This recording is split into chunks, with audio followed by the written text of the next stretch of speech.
Hi! Today I want to give you a little warning so you know what to do not to get in trouble. As you probably know, every nomad gives you ideas on how to change your residence to a different state when you become a nomad, if you want to do it. If in case you need to do it. I wanted to do it because I didn't want to be in Minnesota anymore.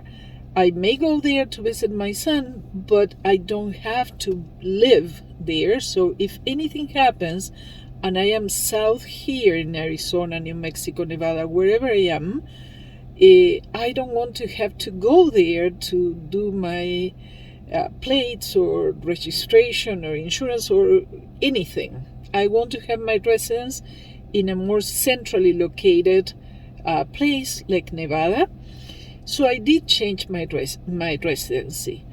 And I am going to put the link in the description of this video of the video I made explaining how I did it. But basically, I got a contract with a campground for 30 days. I paid for those 30 days. I didn't stay there because it was more comfortable to stay in the BLM land, believe it or not. It was a little crowded in the campground. So I did that a couple of years ago. Everything perfect.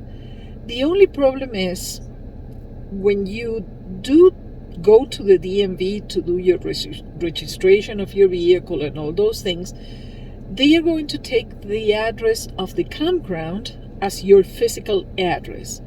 And that is okay for 30 days. But then the real thing is that campground is a commercial address. It's not a real physical address, and you actually do not live there. Legally, we are homeless. Legally, we are homeless people. Nomads are homeless. So don't feel bad about that, but that is the legal status we have.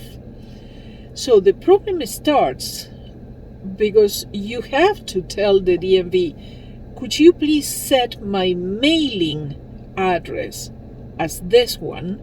And you give them your mail service address. So whatever paper or anything they have to send you, they send it to your mailing address and not to your campground where you were going to stay for just 30 days, if at all. So imagine 6 months later, the DMV has to send you a paper or anything. They're going to send it to the campground unless you tell them this is my mailing address. Up to then, everything looks fantastic. But I had two problems that nobody ever talked about that, and I was not expecting. The first problem was because I requested a credit card. And when I started typing in the form online, I started typing my address, my mailing address. There was a pop-up warning saying, no, you have to give us a physical address. Shoot, I thought. So I put my physical address, the campground, and then I called the campground. I said, could you please forward this to me at this other address?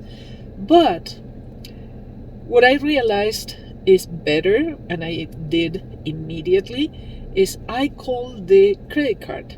After I applied and I was approved, a couple of hours later, I called them, the credit card, saying, hey, your form did not allow me to set my mailing address. Could you take my mailing address and change it for the credit card I just applied to? Oh, sure, no problem. Yeah, I can see the credit card here. Perfect. I made sure that they were applying it to that new credit card. And I gave them my mailing address. So in a few days, I got my credit card, my new credit card, at my mailing address, and they forwarded to me because I was in another town. Perfect. That was easy.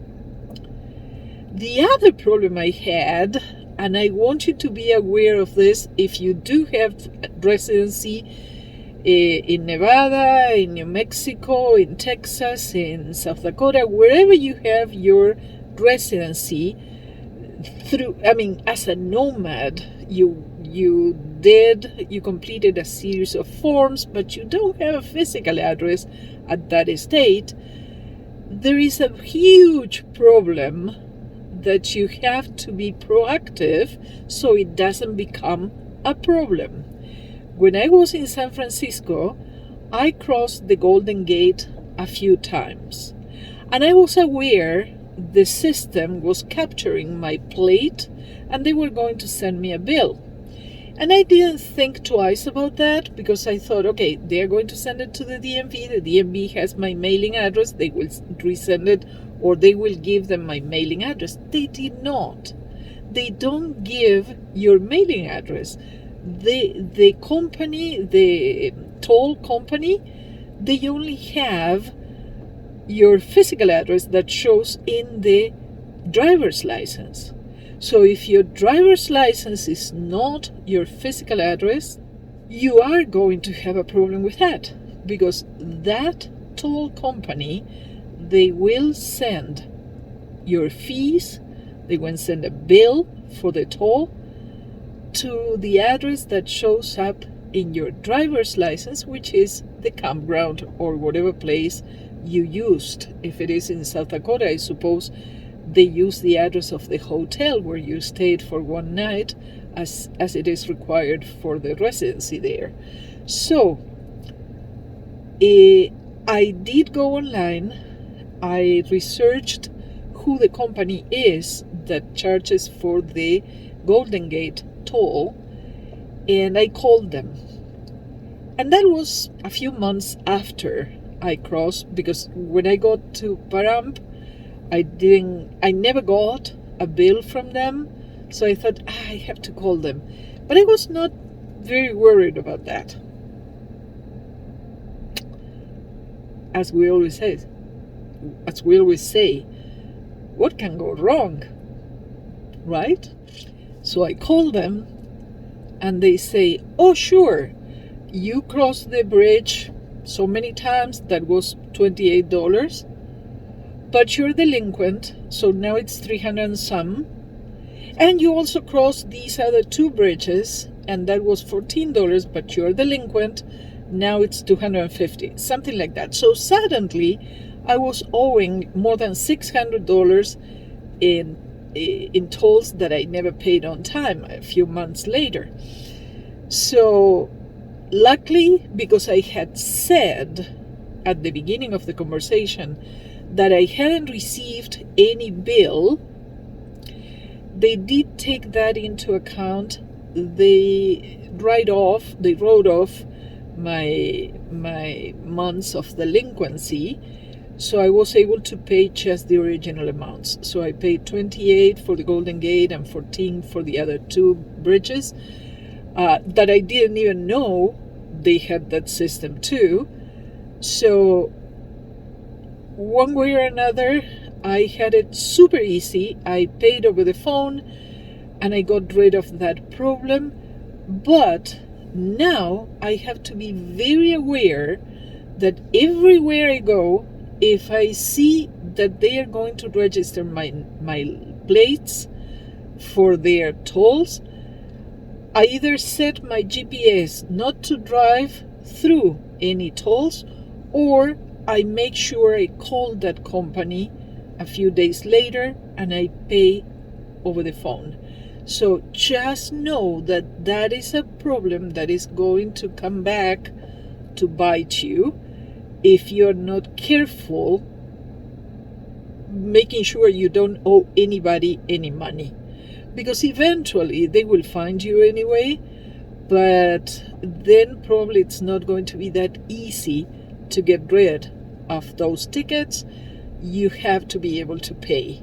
So just be proactive. If you are in this situation, as many nomads are, So if you're a nomad and you're in that situation and it can turn against you, be proactive, know where you are, know the charges that may come to you as a ticket or a traffic, something of some sort, and be proactive and call them first to pay over the phone, because otherwise you're going to pay a lot more.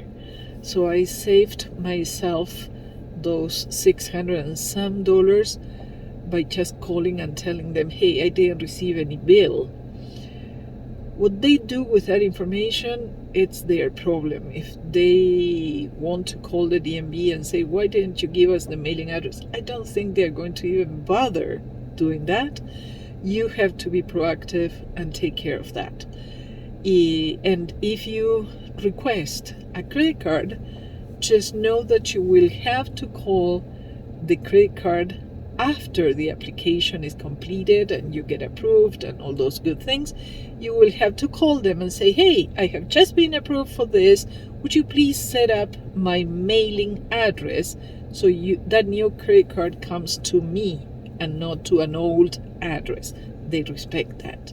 So thank you very much for being here. I just wanted to give you this update because maybe you are getting a residency someplace else. There is always a little catch somewhere. Luckily, this is quite easy to keep in mind, to take care of. Just be proactive and know where you're going, know the fees you may be incurring. You have to make sure you pick them up. Thank you very much for being here. Please give me a thumbs up. Subscribe to the channel if you are new here. We are always talking about something that hopefully it's either fun or useful or just silly, because it's fun. So thank you very much and have a great day. Take care.